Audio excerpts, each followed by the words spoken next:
अस्सलाम वालेकुम dear students, my name is Mohammad Ziaul Haq. आप देख रहे हैं मेरा YouTube channel math fun with Ziaul Haq. हमने एक्सरसाइज 6.5 जो है स्टार्ट की हुई थी।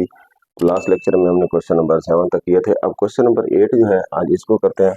क्वेश्चन नंबर 8 में लिखा हुआ है डायगोनल्स ऑफ रेक्टेंगुलर फील्ड। ये एक रेक्टेंगुलर फील्ड है, रेक्टेंगल शेप है, मुस्ततील शेप है। ये एक मुस्ततीली यानी खेत है। ये ABCD है और ये उसका डायगोनल डायगोनल ये होता है कि वत्तर यहाँ से लेकर यहाँ तक, यानी इस वर्टेक्स को इसके साथ मिला दो। तो ये AC जो है ये वर्टेक्स है, यहाँ पे डायगोनल है, ये x+9 मीटर है। एंड द साइड्स आर, ये एक साइड है, ये दूसरी साइड है। और यहाँ पर क्या है, x+7 है और दूसरी साइड जो ये वाली x मीटर है। तो हमने फाइंड क्या करना है, फाइंड वैल्यू ऑफ x। हमने x फाइंड करना है, लेंथ फाइंड करनी है, वो कितना है।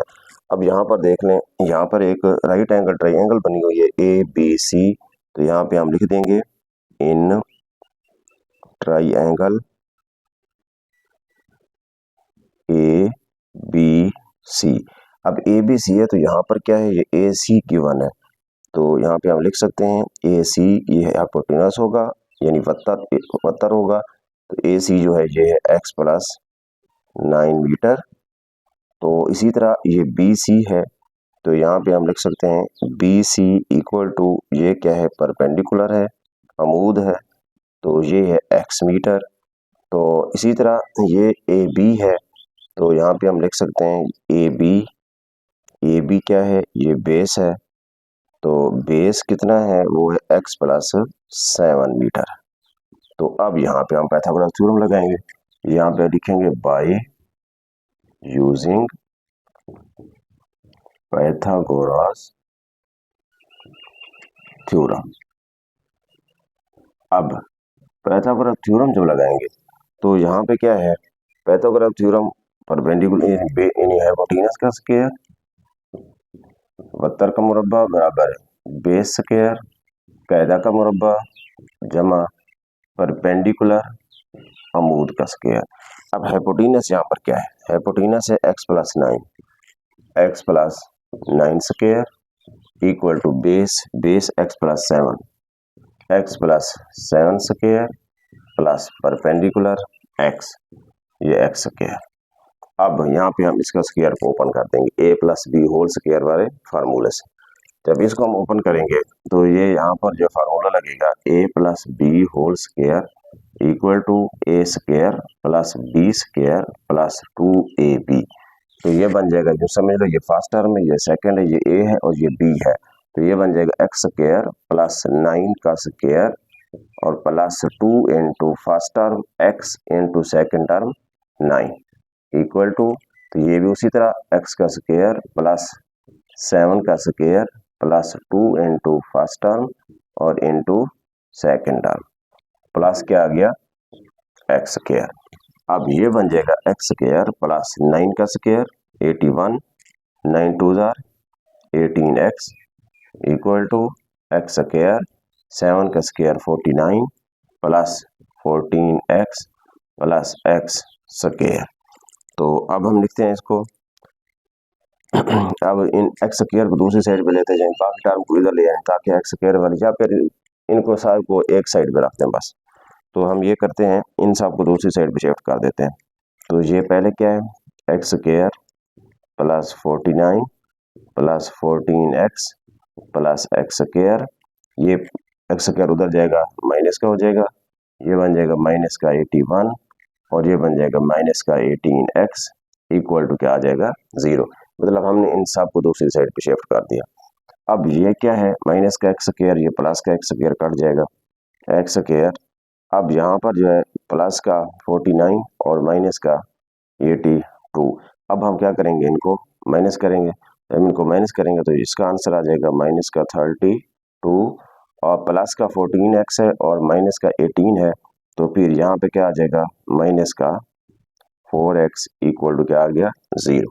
तो हम इसको लिख सकते हैं x स्क्वायर माइनस 4x और फिर माइनस 32 और इक्वल टू क्या आ गया 0।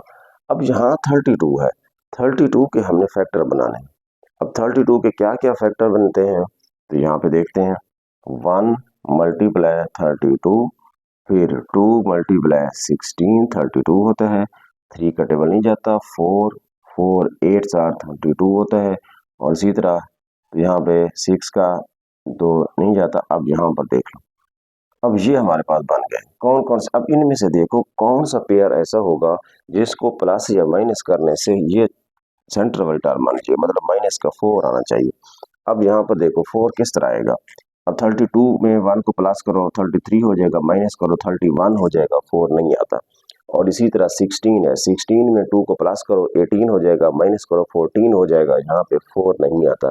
अब यहाँ पर क्या 8 है, 8 और 4 को प्लस करो 12 होता है, लेकिन माइनस करो तो 4 आता है। तो यहाँ पे हम फिर क्या करेंगे, क्योंकि हमने माइनस का 4 बचाना था, तो फिर जब माइनस का 4 बचाना है तो इसके साथ हम माइनस लगाएंगे और इसके साथ प्लस लगा देंगे। तो फिर ये बन जाएगा एक्स स्क्वायर प्लस का 4x माइनस का 8x माइनस का 32, क्योंकि इसके साथ x है तो दोनों के साथ हमने x लगाना है, इक्वल टू क्या आ गया 0। तो ये बन जाएगा x into x plus 4 minus 8 common x plus 4 equal to 0। तो ये बन गया x माइनस 8 और x प्लस 4 इक्वल टू 0। तो x minus 8 equal to 0, x plus 4 equal to 0। तो x इक्वल टू माइनस के इधर ले जाओ, x इक्वल टू 8, और इसी तरह यहाँ पे क्या आ गया x इक्वल टू माइनस 4। अब यहाँ पर हम क्या करेंगे, क्योंकि x हमने वैल्यू फाइंड करनी थी, x क्या है, ये लेंथ है, लंबाई है। लेंथ जो है वो नेगेटिव नहीं होती, हम इसको क्या कर देंगे, इग्नोर कर देंगे। तो यहाँ पे हम लिख देंगे इग्नोरिंग। अब क्यों इग्नोर करेंगे, वजह क्या उसकी, क्योंकि लेंथ इज नॉट नेगेटिव। अब लेंथ नेगेटिव नहीं होती। अब यहाँ पर क्या है, x इक्वल टू 8 है। अब यहाँ पे क्योंकि मीटर था तो यहाँ पे हम लिख सकते हैं x इक्वल टू 8 मीटर, क्योंकि ये पॉजिटिव है, तो पॉजिटिव है तो फिर ये हमारा आंसर होगा, नेगेटिव नहीं होगा। नेगेटिव को हम निगलेक्ट कर देंगे। जो डिस्टेंस होता है वो भी नेगेटिव नहीं होता, जो लेंथ वगैरह है लेंथ भी उसी डिस्टेंस ही होता है, वो भी नेगेटिव नहीं है। तो इसकी वजह से यहाँ पे हमने क्या किया, x इक्वल टू माइनस 4 को इग्नोर कर दिया। नेक्स्ट क्वेश्चन नंबर 9 है, calculate the value of x in each case. अब इसमें भी ये राइट एंगल ट्रायंगल गिवन है, यहाँ पे हमने x की वैल्यू फाइंड करनी है। तो यहाँ भी हम पाइथागोरस थ्योरम लगाएंगे। तो यहाँ पे 90 का एंगल है, 90 का एंगल सामने वाली साइड जो है वो हाइपोटेनस होती है। तो यहाँ पे हम लिख देंगे in right angle triangle ABC। तो यहाँ पे जो है मैं डायरेक्ट लिख रहा हूँ, हाइपोटेनस इक्वल टू कितना है 20 सेंटीमीटर। और ये क्या होगा उसकी, अगर इसको बेस बना लें तो AB जो है ये बेस है, बेस इक्वल टू ये है 12 सेंटीमीटर, और ये जो है उसका परपेंडिकुलर है। तो यहाँ पर जो है हम लिख देंगे परपेंडिकुलर, परपेंडिकुलर इक्वल टू ये है x सेंटीमीटर। तो यहाँ पे हमने क्या करना है, ये x जो है ये फाइंड करना है। तो लिखेंगे बाय यूजिंग पाइथागोरस थ्योरम। तो अब ये क्या बन जाएगा फिर, परपेंडिकुलर के hypotenuse square, hypotenuse square equal to base square plus perpendicular square. अब यहाँ पे हाइपोटेनस कितने हैं, हाइपोटेनस जो है हमने पहले लिख लिया वो है 20। तो यहाँ पे है 20 square equal to base square, base हमने कौन से रखे है BC, यानी AB है बेस, ये है 12। तो 12 स्क्वायर प्लस, और उधर से परपेंडिकुलर, परपेंडिकुलर यहाँ पे क्या रखा है x, और ये बन जाएगा x का स्क्वायर। अब यहाँ पे हम इसको भी बेस रख सकते हैं और इसको परपेंडिकुलर रख सकते हैं, इसका कोई इशू नहीं है। अब ये बन जाएगा 20, 20 का स्क्वायर 400, 12 का स्क्वायर 144 प्लस x स्क्वायर। तो ये बन जाएगा माइनस 144, इसको दूसरे साइड पे शिफ्ट कर दें, इक्वल टू क्या आ गया x स्क्वायर। अब इन दोनों को माइनस कर दें, 400 माइनस 144 256 256, और ये आ गया x square taking square root जजर लेने से। तो फिर x इक्वल टू यहाँ पे जब इसका स्क्वायर रूट लेंगे तो ये आ जाएगा 16 अब यहाँ पे क्योंकि सेंटीमीटर था तो यहाँ भी लिख देंगे सेंटीमीटर, और ये हमने जो है एक्स फाइंड करना था। तो इसी तरह ये सेकंड पार्ट है। अब इस क्वेश्चन में देखें, जब इसका सोल्यूशन में यहाँ भी दो राइट एंगल ट्रायंगल है और एक ये वाली राइट एंगल ट्रायंगल है और दूसरी जो है यहाँ पे है। अब अगर इसको हम सॉल्व करें, यहाँ पे ये साइड है और ये वाली साइड नहीं है, ये चीज़ आपको फाइंड करनी पड़ेगी। और इसी तरह जो है फिर यहाँ पे जो है ये दो, एक साइड ये वाली एक साइड ये वाली है, तो यहाँ से आप ये परपेंडिकुलर यहाँ पे फाइंड कर लेंगे। तो इस तरह जो है, हाँ, लेकिन यहाँ पर हमने करना क्या है, यहाँ पे ये हाइपोटेनस फाइंड करना है, यहाँ पर हाइपोटेनस फाइंड करना है, ये गिवन है लेकिन ये वाली ये परपेंडिकुलर गिवन नहीं है। अब यहाँ पर देखने, क्योंकि जब दो साइड्स गिवन नहीं है तो फिर यहाँ पे हम पाइथागोरस नहीं लगा सकते। तो फिर यहाँ पर देखो, यहाँ पर ये भी साइड गिवन है, ये भी गिवन है, ये नहीं है, तो यहाँ पर हम लगा सकते हैं। तो यहाँ पे हम लिख देंगे इन राइट एंगल ट्राइंगल। अब कौन सी राइट एंगल है, हम इसको सॉल्व कर रहे हैं। बी या बी सी डी लिख दो या सी बी डी लिख दो, तो लिख देते हैं सी बी डी।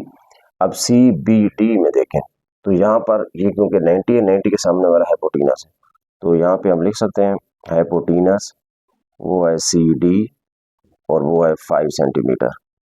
और इसी तरह ये बेस होगी, तो यहाँ पे हम लिख देंगे बेस वो क्या है, बी सी है, ये है 4 सेंटीमीटर। और यहाँ पे है बी डी, ये क्या है, परपेंडिकुलर है, परपेंडिकुलर बी डी, और ये नहीं है, ये हमने क्या करना है, फाइंड करना है। तो अब यहाँ पर हम पाइथागोरस थ्योरम अप्लाई करेंगे, तो ये बन जाएगा, यहाँ पर लिखेंगे बाई पाइथागोरस थ्योरम। अब यहाँ पे जब अप्लाई करेंगे वो क्या होगा, hypotenuse square equal to base square plus perpendicular square. अब मैं डायरेक्ट वैल्यूज पुट करने लगा हूँ। हाइपोटेनस यहाँ पे कितना है, 5 है, तो ये 5 स्क्वायर इक्वल टू बेस 4 है प्लस परपेंडिकुलर, परपेंडिकुलर यहाँ पर जो है ये क्या था, बी डी था, तो यहाँ पे हम बी डी स्क्वायर लिख देते हैं।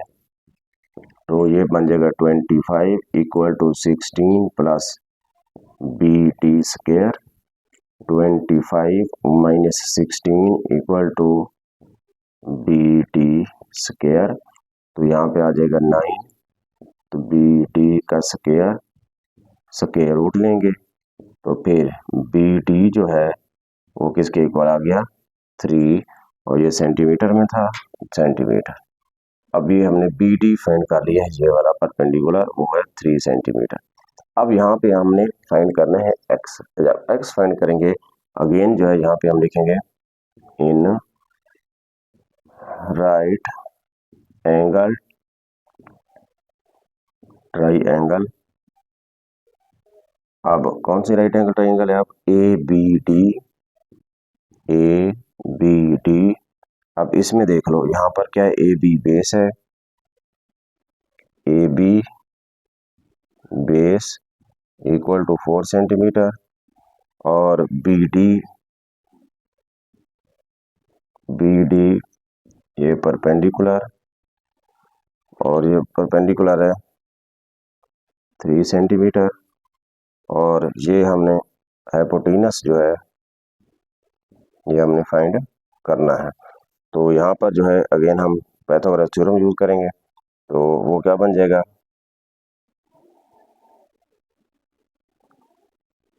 Hypotenuse square equal to base square plus perpendicular का स्क्वायर। हाइपोटेनस यहाँ पर कितना है, एक्स है, एक्स स्क्वायर बेस 4, 4 स्क्वायर, मैं डायरेक्ट कर लिख रहा हूँ इसको, 4 का स्क्वायर कितना हो जाएगा 16 प्लस परपेंडिकुलर, परपेंडिकुलर यहाँ पे 3 है, 3 स्क्वायर, तो 3 स्क्वायर को मैं डायरेक्ट जो है 9 लिख देता हूँ, 9। तो अब तो ये बन जाएगा एक्स स्क्वायर इक्वल टू 25, यहाँ से कैंसिल हो जाएगा, एक्स इक्वल टू 5 सेंटीमीटर। तो ये जो है यहाँ भी हमने इस तरह एक्स फाइंड करना था। यहाँ पे हमने क्या किया, वही पाइथागोरस थ्योरम यहाँ पे यूज किया है। अब यहाँ पे आप लिख सकते हैं by using Pythagoras theorem hypotenuse square equal to base square plus perpendicular square, values put करेंगे और आगे हमारा आंसर आ जाएगा।